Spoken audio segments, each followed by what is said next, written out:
देखो ये दूसरे टाइप का सवाल है, एक टाइप हमने करा दिया, एक और देख लो। इसमें सवाल है एक उत्तल दर्पण के सामने, किसके सामने? एक उत्तल दर्पण के सामने 5 सेमी लंबी वस्तु, वस्तु की लंबाई कितनी है? 5 सेमी लंबी वस्तु रखी है, ठीक है। वस्तु 10 सेमी दूरी पर रखी है। कितने सेमी दूरी पर रखी है? 10 सेमी दूरी पर रखी है। दर्पण की वक्रता त्रिज्या 30 सेमी। तो प्रतिबिंब की प्रकृति माने प्रतिबिंब कितनी दूरी पर बनेगा, ठीक है। तो देखो सबसे पहले क्या दे रहा है इसमें? सबसे पहले दे रहा है 5 सेमी लंबी वस्तु। वस्तु की लंबाई क्या होती है? वस्तु की लंबाई ओ होती है। ओ बराबर 5 सेमी, ठीक है। यहां लिखेंगे हल। ओ बराबर 5 सेमी, ठीक है। और कह रहा है 10 सेमी दूरी पर रखी है। वस्तु की दूरी माने वस्तु दर्पण से कितनी दूरी पर रखी है? 10 सेमी पर। तो u बराबर 10 सेमी और u का मान माइनस में, ठीक है।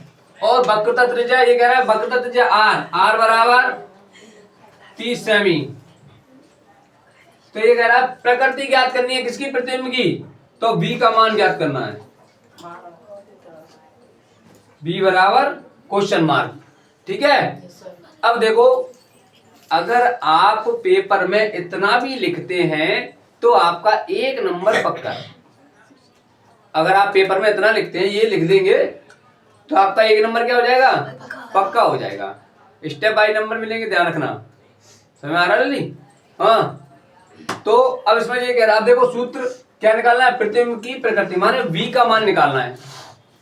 v का मान निकालना है। तो अब हमारे पास r का मान है, r के मान से हम f का मान निकाल लेंगे। r के मान से f का मान निकालेंगे क्योंकि f बराबर r अपॉन 2, f बराबर r अपॉन 2, ठीक है। ये सूत्र होता है। तो f बराबर r की वैल्यू कितनी है? 30 अपॉन 2। कितना आ गया बेटा? f बराबर 15। अब ये बताओ 15 प्लस में आएगी या माइनस में?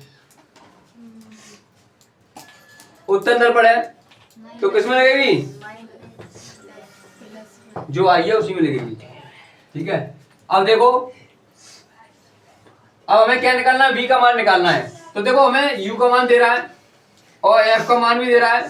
तो v का मान दर्पण के लिए सूत्र क्या होता है? u v अपने संबंध 1 upon f equal 1 upon v plus 1 upon u, ये होता है, ठीक है।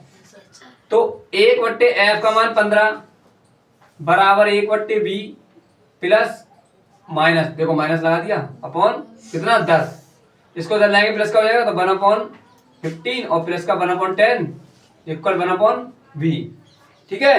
ये समझ में आ गया? अब देखो इन दोनों का एलसीएम लेंगे, 15 और 10 का कितना होगा? 30। 15 का भाग देंगे 30 में, क्या बच जाएगा? 2 बार। 2 का गुणा 1 में करेंगे 2 एकम 2। 10 का देंगे 30 में 3 बार, 3 एकम 3 बराबर 1/v। अब देखो 3 2 5, 5/30 बराबर 1/v। कैंची बाई मल्टीप्लाई करेंगे तो क्या हो जाएगा? v बराबर 30 अपॉन 5, ठीक है। 5 से क्या बार कट गया? 6 बार। v बराबर 6, v बराबर 6 सेंटीमीटर। इस प्रकार का भी सवाल आ सकता है, संख्या बदल जाएंगी, पैटर्न वही होगा, ठीक है।